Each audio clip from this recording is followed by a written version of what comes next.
오늘 예배 자리에 나온 여러분들을 주님의 이름으로 환영하고 축복합니다. 오늘 말씀의 은혜가 우리 안에 넘치기를 축원합니다.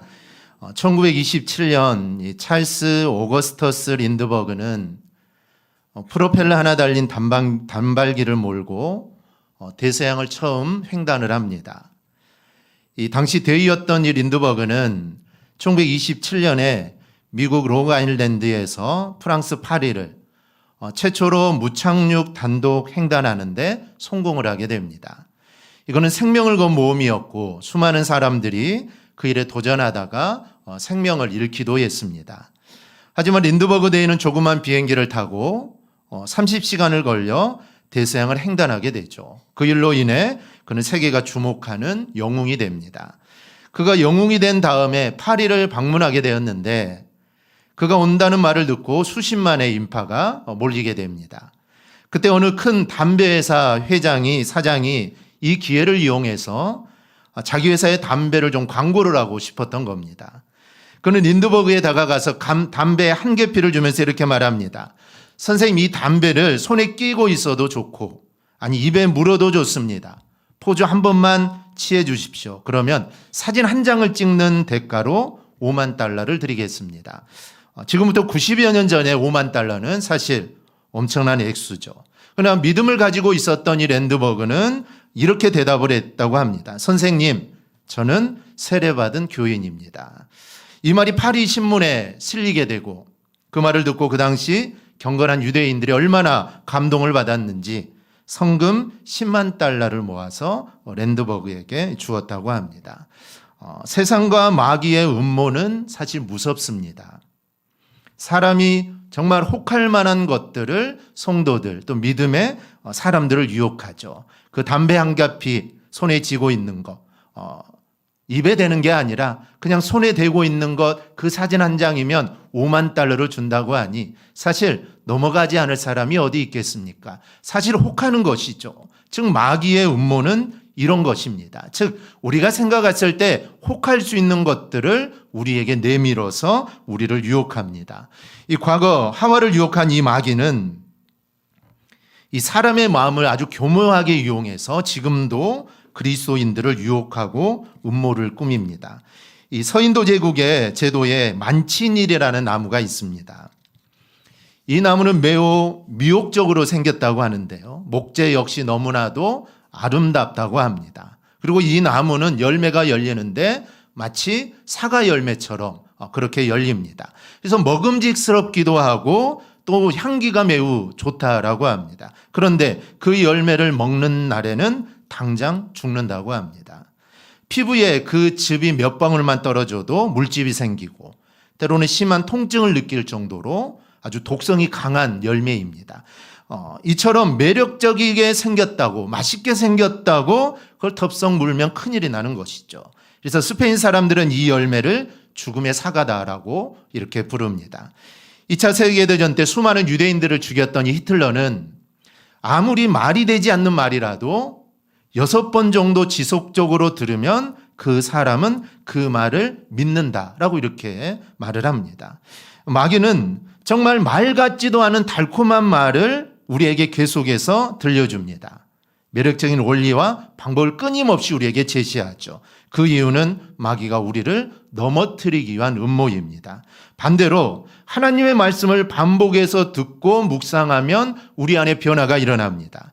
사실 하나님 말씀이라는 게 처음에는 현실과 다르게 느껴질 수 있습니다. 이게 말이 되냐? 이건 말이 되지 않는다. 기도한다고 되겠느냐? 사실 처음에는 하나님 말씀이 나에게 와닿지 않죠. 그런데 말씀을 계속해서 듣고 또 묵상하면 우리의 마음은 하나님의 진리로 가득 채워지게 됩니다. 그래서 성경이 이렇게 말하죠. 이 율법책을 내 입에서 떠나게 하지 말며 주야로 그것을 묵상하라. 즉 주야로 아침으로 저녁으로 일상 속에서도 말씀을 계속해서 묵상하라는 겁니다. 그러면 그 말씀이 내 안에 들어오게 되고 그 말씀이 내 안에 가득 차게 된다는 것이죠. 내 안에 가득 차면 사실 다른 것들이 들어올 수 없게 되는 것입니다. 그러면은 하나님의 말씀이 우리를 새롭게 하는 겁니다. 무엇을 반복해서 듣느냐? 결국 그 사람이 어떤 사람이 되느냐를 사실 결정합니다. 공산주의가 무서운 이유가 거기에 있죠.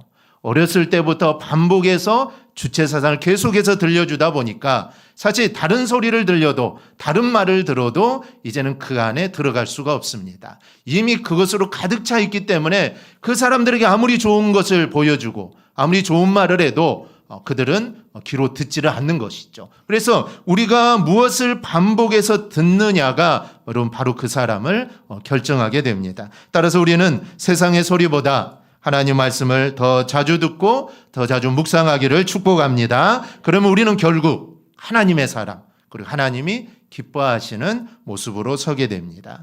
오늘 본문에 나오는 이 느헤미야는 이스라엘 포로기인 주전 444년 이스라엘의 3차 포로 귀환을 주도한 인물입니다. 느헤미야 1장을 보면 이 당시 느헤미야는 페르시아 왕 아닥사스다 왕의 술을 맡은 관원이었습니다. 당시 술 맡은 관원장은 아무나 시키지 않겠죠. 술에 만약에 독을 탄다면 왕도 죽일 수 있는 사실 그런 위치에 있기 때문에 술 맡은 관원장은 사실 왕의 가장 측근이고 가장 믿을 수 있는 사람을 시킵니다. 그런데 이 아닥사스다 왕은 포로로 끌려온 이 느헤미야를 술 맡은 관원장을 시키게 됩니다. 그만큼 왕이 믿었던 그리고 왕에게 인정받았던 신하였던 것이죠. 그런데 이 느헤미야가 무너진 예루살렘 성벽이 재건되지 못하고 있다는 소식을 듣게 됩니다. 그래서 너무나 가슴이 아파서 그는 금식하고 눈물로 기도하며 하나님께 긍휼을 구하게 되죠. 그리고 왕에게 예루살렘 성벽 재건을 허락을 받고 그는 예루살렘 총독으로 임명을 받습니다. 그리고 예루살렘에 와서 예루살렘 성벽을 재건하게 되죠. 그런데 예루살렘 성벽을 재건하는데 이 반대자들이 생기게 됩니다. 이들이 지속적으로 집요하게 성전 재건을 방해하고 각종 일을 만들고 음모를 꾸미게 됩니다. 그럼 어떤 이들이 이런 음모를 꾸몄고 그럼 느헤미야는 어떻게 그 음모를 이겨나갔는지 오늘 말씀을 통해 함께 살펴보며 또 은혜를 나누고자 합니다. 먼저 산발락과 도비아는 성전 재건을 막고자 느헤미야를 죽이라는 음모를 꾸밉니다. 본문 1, 2절에 나오는데요. 보면은 산발락, 도비아, 게셈이라는 인물이 나옵니다.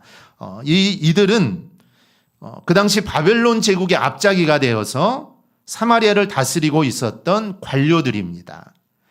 이들은 예루살렘 성벽이 이제 재건되고 그리고 이제 유대인들이 예루살렘에 들어와서 살게 되면 이들이 그동안 바벨론에 기대어서 많은 이익을 얻었는데 그들의 입지가 줄어들어서 자기들이 갖게 될 것들이 두려울 것에 대한 위협을 느끼게 됩니다. 순전히 자신들의 이익을 위해서 자신들의 이익이 없어질까 봐 그들은 느헤미야를 죽이려고 음모를 꾸밉니다. 이들은 우선 느헤미야를 오노 평지 한 마을에서 만나자고 합니다. 이 오노라는 지역은 그 당시에 중립지역입니다. 즉 이스라엘에 속한 땅도 아니고 바벨론에 속한 땅도 아니고 어떤 중간지대에서 거기서 만나자고 하죠. 이 말은 총독이었던 느헤미야의 영향력이 미치지 못하는 곳입니다. 그래서 이곳에서 느헤미야를 죽이려고 한 것이죠. 이 산발락과 도비아는 느헤미야가 쌓는 성벽 재건을 막고자 음모를 꾸밉니다. 지금으로 말하면 당신의 영향력도 미치지 않고 나의 영향력도 미치지 않는 그곳에서 만나서 한번 우리 이야기를 해보자는 것이죠. 사실 얼마나 그럴듯합니까? 느헤미야가 다스리는 땅도 아니고 우리가 있는 땅도 아니고 아무도 속하지 않는 곳에서 만나자 얼마나 그럴듯합니까? 그러나 사실 지금 느헤미야가 이들을 만날 이유가 없습니다. 그럼에도 이들은 그럴듯한 이유를 만들어서 만나자고 하는 것이죠. 더구나 사람을 보내서 공개적으로 느헤미야에게 만남을 요청합니다. 비밀로 보내는 것이 아니라 모든 사람이 다 알도록 공개적으로 요청을 하죠. 그래서 느헤미야가 피할 수 없는 함정을 만드는 겁니다. 여러분 이게 마귀가 써먹는 수법입니다. 마귀는 사실 그럴듯한 이유를 만들어서 우리를 유혹합니다. 우리를 넘어지게 하고 우리를 음모를 꾸미죠. 마귀의 유혹은 대개 노골적으로 오지 않습니다. 오히려 그 정도는 괜찮아. 다 그렇게 살아. 지금은 어쩔 수 없어 같은 그럴듯한 이유를 앞세 우리의 마음을 흔들어댑니다.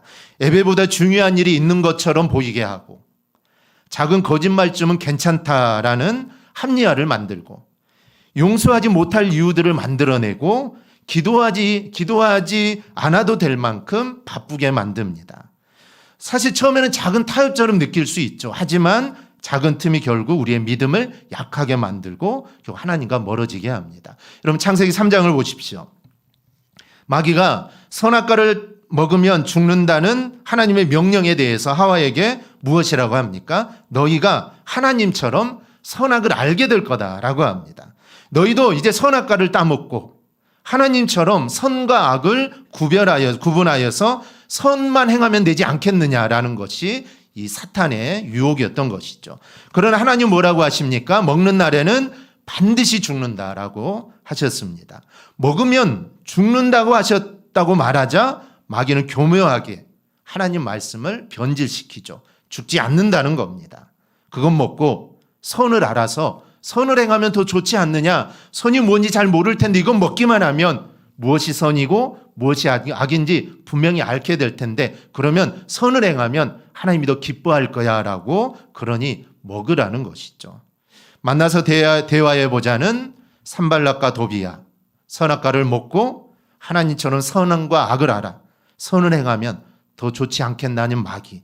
이렇게 마귀는 사실 우리를 유혹합니다. 속으로 우리를 넘어뜨려 망하게 하려는 음모를 꾸미는 것이죠. 그러나 겉으로는 사실 나를 위하는 척, 우리를 좋게 해주는 척, 우리를 생각해 해주는 척 합니다. 그래서 사람들이 사실 여기에 여러분 속는 것이죠. 그러나 마귀는 절대로 우리를 위하는 존재가 아닙니다. 마귀는 절대 우리에게 유익을 주는 존재가 아니죠. 나를 망하게 하는 존재입니다. 그래서 그 음모를 좋은 말로 거짓말로 위장을 하는 겁니다. 마귀는 이 거짓말에 능통합니다. 예수님께서 마귀를 거짓말쟁이요 거짓의 압이다라고 말씀을 하십니다. 이 거짓의 압이라는 것은 모든 거짓의 근원이 바로 마귀에게 있다라는 겁니다. 마귀는 처음부터 진리를 왜곡했습니다. 하나님께서는 정령 죽으리라는 하나님 말씀을 의심하게 만듭니다. 사람들에게는 죄는 별것 아닌 것처럼 또 보이게 하고 하나님에 대해서는 하나님이 너를 정말 사랑하실까라는 이런 의심들을 우리 안에 만들게 합니다. 마귀의 특징은 완전한 거짓을 말하기보다 진실의 거짓을 조금 섞어서 사람들을 속이는 겁니다. 그래서 마귀와 상대하면 사실 속는 겁니다. 이 보이스피싱 하는 사람이나 여러분 사기꾼과 오래 대화하다 보면은 그 사람은 반드시 손해를 당합니다. 그러기에 그런 사람하고는 사실 대화할 필요가 없는 것이죠. 이단들도 마찬가지입니다. 내가 이단을 이길 수 있다라고 생각하는데 사실 여러분 이단은 이길 수 없습니다. 그러기에 이단은 대화를 하지 않는 게 좋습니다. 내가 한번 이겨보겠다. 그러다가 도리어 그쪽으로 끌려가는 사람들이 많습니다. 그러기에 마귀도 마찬가지고 이단도 마찬가지고 보이스피싱이나 사기꾼도 마찬가지죠. 아예 이야기를 하지 않는 거, 대화를 하지 않는 게 좋습니다. 마찬가지로 마귀와는 대화할 필요도 없고 사실 그 말을 들을 필요가 없습니다. 그럼 어떻게 해야 될까요? 그럼 바로 대적하는 겁니다. 야고보서 4장 7절입니다. 야고보서 4장 7절 우리 한음성으로 함께 보겠습니다. 그런즉 너희는 하나님께 복종할지어다 마귀를 대적하라 그리하면 너희를 피하리라. 아멘. 이 말씀은 영적 싸움에서 이기는 순서를 말해줍니다. 성경은 먼저 마귀를 대적하라고 하지 않습니다. 먼저 어떻게 하라고 하죠? 하나님께 복종하라라고 합니다. 왜냐하면 하나님께 붙어 있을 때만 우리는 마귀를 이길 힘을 얻기 때문입니다. 많은 사람이 유혹이 오면 내 의지로 버티려고 합니다. 하지만 사람의 힘만으로는 쉽게 사실 흔들립니다. 그래서 우리는 하나님께 복종해야 합니다. 내 생각보다 하나님 말씀을 따르고 또 내 감정보다 하나님의 뜻을 선택하고 내가 원하는 길보다는 하나님이 원하시는 길을 우리는 선택해야 합니다. 그렇게 하나님의 편에 서 있게 될 때 우리는 그때서야 마귀를 대적할 힘이 여러분 생기게 됩니다. 대적하라는 것은 죄와 유혹에 타협하지 않는 것을 의미합니다. 거짓이 있다면 거절하고 죄의 자리에서 돌아서고 또 두려움보다는 믿음을 선택하고 또 낙심하게 만드는 생각들을 우리가 과감 없이 끊어내는 것. 바로 이런 것입니다. 그래서 화가 나면은 사실 화를 내고 싶죠. 다 그렇습니다. 화가 나면 화를 내고 싶지만 화가 나더라도 함부로 말하지 않는 것. 또 넘어지고 싶은 유혹 앞에서도 또 기도하는 것.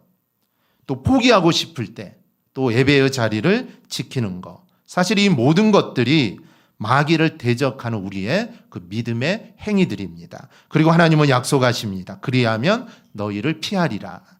마귀는 아무리 강해 보여도 사실 하나님 앞에서는 결코 물러설 수밖에 없습니다. 그러므로 유혹 앞에서 먼저 하나님께 가까이 가기를 축복합니다. 작은 타협에도 여러분 그 타협을 가볍게 여겨서는 안 됩니다. 흔들릴수록 말씀과 기도를 여러분 붙잡기를 바랍니다. 감정이 아니라 우리는 하나님의 진리의 말씀 위에 여러분 서야 합니다. 영적 승리는 내 힘으로 버티는 데서 오는 것이 아니라 바로 하나님께 붙어 있는 데서 시작됨을 여러분 꼭 믿으시기를 바랍니다. 느헤미야는 이들을 만나지 않습니다. 대신 이런 전가를 보내죠. 3절입니다. 내가 이제 큰 역사를 하니 내려가지 못하겠노라. 어째 역사를 중지하게 하고 너희에게로 내려가겠느냐. 이들은 4번이나 만나라는 전가를 계속해서 보내죠. 참 집요합니다. 그때마다 느헤미야는 같은 내용을 해답을 보내며 상대하지 않습니다. 그래서 결국 그들의 음모에 넘어가지 않게 된 것이죠. 우리가 마귀의 음모를 이길 수 있는 방법, 그것은 마귀와 상대하지 않고 대적하는 겁니다. 이 사실을 늘 기억하고 마귀를 대적하여 승리하기를 축복합니다. 둘째로 이 산발락과 도비아는 느헤미야를 반역자로 음모를 꾸밉니다. 만나자고 해서 죽이려고 했는데 오지 않으니까 이번에 다른 음모를 꾸미죠. 산발락은 그의 종을 통해 봉하지 않는 편지를 느헤미야에게 보냅니다. 봉하지 않는 편지를 보낸 이유가 뭘까요? 보통 서신을 보낼 때는 다 쓴 다음에 끈으로 묶고 그 위에 인장으로 나타내서 단단히 봉하게 되어 있습니다. 전달하는 과정에서 그 누구도 읽어보지 못하도록 또 그 내용이 변경되지 않도록 하기 위해 반드시 봉을 합니다. 그런데 이렇게 봉하지 않은 편지를 보내는 목적이 뭘까요? 문서의 내용을 사람들이 볼 수 있도록 하려는 겁니다. 편지 내용의 진위를 떠나서 이게 진실인지 거짓 진실을 떠나서 백성들 사이에 소문이 퍼져나가도록 하는 것이죠. 즉 루머를 만들기 위함입니다. 느헤미야가 지금 성을 쌓는 것은 그가 스스로 왕이 되려고 하는 것이다. 이것을 사람들에게 알리기 위해서입니다. 그리고 선지자들을 동원해서 느헤미야가 이스라엘의 왕이 되는 것은 당연하다라는 것을 선지자를 통해 소문을 내기 시작합니다. 이런 소문은 곧 페르시아 왕에게 전달이 되게 되겠죠. 내가 보낸 총독이 자기가 스스로 왕이 된다고 한다면 사실 좋아할 왕이 누가 있겠습니까? 그래서 이게 이제 들어갈 것이 뻔하니 이제 만나자고 합니다. 더구나 거짓 선지자를 동원하여 느헤미야를 공격하죠. 이 산발락과 도비아의 음모가 더 촘촘해진 것입니다. 있지도 않은 일들을 마치 있는 것처럼 만들어내는 것이죠. 더구나 봉하지 않는 편지를 보내므로 여러 사람이 보게 합니다. 그래서 느헤미야에게 그물을 올가매듯 꼼짝 못하게 만들어가는 것이죠. 그러자 느헤미야는 산발렛에게 네가 한 말은 모두 다 거짓이며 모두 다 지어낸 이야기에 불과하다고 서신을 보냅니다. 그리고 느헤미야는 무엇을 했을까요? 그는 하나님께 기도하기 시작합니다. 우리가 살다 보면 이런 모함의 위기에 이런 음모에 빠질 수 있습니다. 우리가 그럴 때는 어떻게 해야 될까요?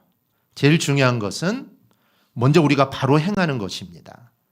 늘 우리 자신을 돌아보며 또 바른 마음을 먹고 바른 생각으로 우리는 살아야 합니다. 예수를 믿는 사람들은 항상 마음과 생각이 올바라야 합니다. 다윗은 시편 19편에서 이렇게 고백하죠. 나의 반석이시오 나의 구속자이신 여호와여 내 입의 말과 마음의 묵상이 주님 앞에 연락되기를 원하나이다.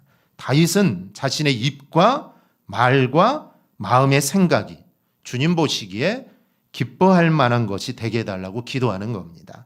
이 말은 단순히 내가 말을 조심하겠습니다가 아닙니다. 이 마음속으로는 화가 치밀어 오르고 마음속에서는 욕을 하고 싶고 이 사람에게 뭐라고 말하고 싶은데 내 입술만 좋은 말을 하겠다라는 게 아닙니다. 다윗은 입술의 말도 중요하지만 입술의 말이 나오는 내 마음, 이 내 마음도 정말 하나님이 기뻐하시는 마음이 되기를 원한다는 것이죠. 그래서 마음과 생각과 말이 모두 다 하나님이 기뻐하는 그런 삶을 살기를 원한다라는 것이죠. 그것을 위해 다윗은 기도한 것입니다. 이게 바로 여러분 믿음의 기도입니다. 믿음의 사람들은 겉모습만 신앙인처럼 보이는 것으로 끝나면 안 됩니다. 하나님은 우리의 행동뿐 아니라 우리의 마음과 생각까지도 다 보시기 때문입니다. 사람들은 겉모습은 숨길 수 있습니다. 하지만 마음의 생각은 사실 하나님 앞에서는 절대로 우리가 숨길 수 없습니다. 사실 겉으로는 웃어도 속으로는 미워할 수 있고 많은 말은 믿음의 말을 해도 마음은 불평으로 가득할 수도 있습니다. 예배 자리에 있어도 우리의 생각은 세상의 생각으로 여러분 사실 가득 찰 수 있습니다. 그래서 다윗은 내 입의 말뿐 아니라 내 마음의 묵상까지 하나님께서 받으시기를 원한다라고 고백하는 겁니다. 믿는 사람 마음과 생각이 항상 옳아야 합니다. 우리 역시 이런 생각을 가져야 하고 또 그렇게 행동해야 합니다. 그래서 예수님은 너희 의가 서기관과 바리새인보다 더 낫지 못하면 결코 천국에 들어갈지 못한다라고 말씀을 합니다. 여러분 이 말씀을 보면 어떤 느낌, 어떤 생각들이 드십니까? 당시 서기관과 바리새인들 이런 누구보다 성경을 많이 아는 자들입니다. 그리고 종교적으로도 그들은 철저했던 사람들이죠. 기도도 많이 했고 금식도 했고 율법도 그들은 열심히 지켰습니다. 율법이 없는 것들도 만들어서 정말 하나님 말씀을 한 터럭도 어기지 않기 위해서 그들은 아주 철저하게 지켰습니다. 사람들이 보기에 이들은 정말 거룩한 사람들로 보였던 것이죠. 하지만 예수님은 그들의 문제를 아셨습니다. 겉은 거룩해 보였지만 마음은 하나님과 멀어져 있었기 때문입니다. 그래서 예수님은 더 나은 의를 말씀하는 겁니다. 이 의는 단순히 행동을 더 많이 하는 게 아닙니다. 마음 중심까지 하나님께 드리는 의입니다. 즉 겉으로만 착한 척하는 것이 아니라 정말 마음으로도 하나님을 사랑하고 사람 앞이 아니라 하나님 앞에서도 바르게 살아가는 모습입니다. 그래서 참된 믿음은 외적인 종교 행위만이 아니라 하나님 앞에서 진실한 마음으로 살아가는 삶, 이게 여러분 참된 믿음입니다. 여러분 느헤미야를 보십시오. 느헤미야는 성벽을 재건하기 전에 홀로 어떻게 성벽을 쌓을 것인가를 생각하며 성을 돌아봅니다. 사실 총독이니까 그게 제일 높은 사람 아닙니까? 많은 걸 누릴 수 있지만 한 번도 누리지 않았습니다. 그는 백성들과 함께 먹으며 함께 일합니다. 그러니 이런 위협이 와도 사실 당당할 수 있었던 것이죠. 물론 그렇게 사는 느헤미야의 모습을 백성들도 잘 압니다. 그리고 페르시아 왕도 압니다. 그러니 그런 음모로 인해 느헤미야는 낙심하지 않습니다. 어떻게 될까? 나는 어떻게 할까? 그렇게 생각하지도 않고 그는 넘어지지도 않습니다. 아무리 음모를 꾸며도 본인이 믿음으로 바로 서면 그런 음모들을 다 없어지는 겁니다. 오히려 음모를 꾸미는 이들이 여러분 망하게 되는 것이죠. 다니엘을 모함하고 음모를 꾸민 사람들 최후 그들은 모두 사자의 밥이 됩니다. 다니엘의 세 친구를 죽이기 위해 음모를 꾸민 사람들도 마찬가지죠. 그들의 최후도 여러분 마찬가지입니다. 우리가 느헤미야의 이 모습을 보며 우리가 받아야 할 또 하나의 중요한 메시지가 있다면 믿음으로 우리가 바로 서야 한다는 것이죠. 즉 믿음의 사람처럼 살아야 된다는 겁니다. 믿음의 사람처럼 우리는 살아가야 합니다. 생각과 마음이, 말과 언어가 그리고 행동이 주님 보시기에 합당한 모습이 우리는 되어야 합니다. 그러면 우리는 음모로 인해 여러분 넘어지지 않습니다. 음모 앞에 당당하고 모든 유혹도 능히 우리는 이겨낼 수 있는 것이죠. 꼭 이렇게 믿음으로 살아가기를 축복합니다. 셋째로 느헤미야는 산발락과 도비아의 음모를 기도와 지혜로 이겨냅니다. 이 산발락과 도비아는 느헤미야를 죽이기 위해 여러 가지 음모를 꾸미죠. 루머도 만들어내고 만나자고 하고. 그런데 느헤미야는 걸려들지 않습니다. 그리고 그 누구를 의지하는 것도 아닌 바로 하나님께 기도하기 시작합니다. 느헤미야는 사실 늘 기도하는 사람이었습니다. 느헤미야 1장을 보면 예루살렘 성문이 해파되어 건축되지 못하고 있다는 소식을 듣고 그는 하나님께 조상들의 죄를 회개합니다. 그리고 그 성을 중건할 수 있게 해달라고 그는 기도를 시작하죠. 이 모습은 믿는 사람의 태도를 보여줍니다. 믿는 사람은 무너진 현실을 보며 불평만 하는 사람이 아니라 하나님 앞에서 먼저 자신을 돌아보고 회복을 위해 기도하는 사람입니다. 오늘 우리의 삶도 마찬가지입니다. 가정이 무너질 때, 아니면 교회가 약해질 때, 또 믿음이 식어질 때, 또 다음 세대가 흔들릴 때, 남을 탓하기 전에 먼저 하나님 앞에 나와 우리가 먼저 무릎을 꿇어야 합니다. 그리고 느헤미야처럼 누군가가 해야 합니다가 아니라 바로 그 일을 내가 하겠습니다. 내가 앞장서서 내가 감당하게 해주십시오라고 우리는 기도해야 합니다.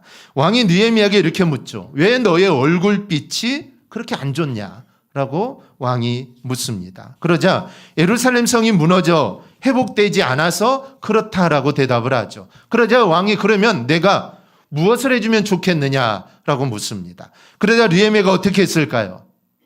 제가 성벽을 재건할 수 있도록 나에게 허락을 해주세요라고 말하지 않았습니다. 그는 먼저 하나님께 기도합니다. 먼저 하나님께 기도를 하죠. 그리고 이렇게 대답합니다. 왕에게 아뢰되 왕이 만일 좋게 여기시고 종이 왕의 목전에서 은혜를 얻어 싸우면 나를 유다 땅 나의 조상들의 묘실에 있는 성읍에 보내어 그 성을 건축하게 하옵소서. 물론 바로 말할 수도 있습니다. 왕의 한마디면 성전 건축하는 거, 성벽 재건하는 거, 이거 쉬운 일이죠. 왕의 한마디면 일사천리로 모든 게 진행될 겁니다. 하지만 그럼에도 그는 먼저 잠시 기도를 합니다. 왕이 물었는데 잠시 기도하는 것도 사실 예의에 어긋날 수 있지만 그는 먼저 하나님께 기도합니다. 왜냐하면 내가 가서 성벽을 재건하는 것은 사실 내 생각이죠. 내가 하고 싶은 일입니다. 하지만 하나님의 뜻이 또 있을 수도 있습니다. 그러기에 그는 잠시 하나님께 기도하고 나서 자신의 뜻을 왕에게 이야기하게 되죠. 이 산발락과 도비아가 음모를 꾸미고 느헤미야를 죽이려는 상황에서도 그는 기도합니다. 사실 느헤미야의 애국심과 성을 쌓는 모든 용기와 지혜는 여러분 사실 기도에서 나온 겁니다. 하나님은 우리가 기도할 때 응답하십니다. 하지만 기도하면 또 지혜도 주십니다. 사람들은 기도한다고 이루어지냐고 의심을 품습니다. 하지만 기도는 기도 이상의 가치가 있습니다. 그럼에도 기도하지 않는 분들이 많은데 성도가 기도하지 않은 것은 여러분 심히 어리석은 일입니다. 느헤미야는 성을 쌓다가 음모 때문에 어려움을 당합니다. 그러나 기도하는 지혜로 그 어려움을 이기고 마침내 52일 만에 성을 쌓게 됩니다. 이것은 세상을 살면서 또 우리가 신앙생활을 하면서 마귀의 음모로 인해 때로 어려움을 당하는 우리가 어떻게 지혜로 그 유혹을 이길 수 있는가를 오늘 우리에게 보여줍니다. 여러분, 우리 안에 문제가 있습니까? 아니면 또 그 문제 때문에 힘이 드십니까? 아니면 힘에 벅차십니까? 그러면 여러분 꼭 기도하기를 축복합니다. 하나님께 반드시 응답해 주실 겁니다. 응답해 주시지 않더라도 하나님은 그 문제를 해결해 나갈 수 있는 지혜를 우리에게 허락하실 겁니다. 하나님은 우리의 형편을 모르시는 분이 아닙니다. 막힌 길도 아시고 답답한 우리의 마음도 아시고 또 해결되지 않는 문제도 다 아십니다. 그리고 하나님은 기도하는 자에게 피할 길을 보여주시고 또 감당할 길도 주시고 힘도 주시고 또 문제를 풀어갈 그 지혜를 우리에게 허락하십니다. 솔로몬은 하나님께 지혜를 구했을 때 백성을 바르게 다스릴 지혜를 그는 받게 됩니다. 하나님이 내가 너에게 무엇을 줄 거라고 했을 때 솔로몬은 하나님께 백성을 다스릴 지혜를 달라고 합니다. 사실 그 지혜 때문에 하나님께 지혜를 달라는 것, 그 기도 때문에 솔로몬은 지혜뿐만 아니라 수많은 부귀와 영화까지 누리게 됩니다. TV 프로 중에 이 벌거벗은 세계사라는 프로그램이 있습니다. 이번에 방영한 게 다윗과 솔로몬의 왕가에 대한 그 역사들을 다루는 프로가 나왔습니다. 그 진행하는 교수님이 묻죠. 솔로몬이 무엇을 구했을까요? 보니까 그중 몇 명은 교회를 다니신 분 같아요. 지혜를 구했다라고 말을 하는데 그 옆에 있는 그 패널이 잠시만 좀 생각을 좀 해봐야겠다는 거예요. 하나님이 달라고 하는데 뭘 달라고 할까? 좀 이거는 좀 생각을 좀 해봐야 되겠다라는 것이죠. 즉 지혜가 아니라 북이나 영화나. 사실 하나님이 줄 수 있는 것은 무한하지 않습니까? 그것을 달라는 게 맞지 않을까라는 생각들이 있는 것이죠. 하지만 솔로몬은 지혜를 달라고 했습니다. 그런데 그 지혜를 달라는 그 기도가 사실 북이 영화까지 함께 누리는, 즉 하나님의 마음에 합했다는 것이죠. 만약에 솔로몬이 북이 영화를 구했다면 그는 부자인 왕으로 기록에 남을 겁니다. 하지만 솔로몬은 최고의 부자였지만 최고의 지혜자로도 또 남게 된 것입니다. 지혜를 받았고 느헤미야는 무너진 예루살렘을 바라며 기도했을 때 성을 재건할 길과 용기를 바로 얻게 됩니다. 기도는 우리의 문제를 하나님의 손에 올려드리는 겁니다.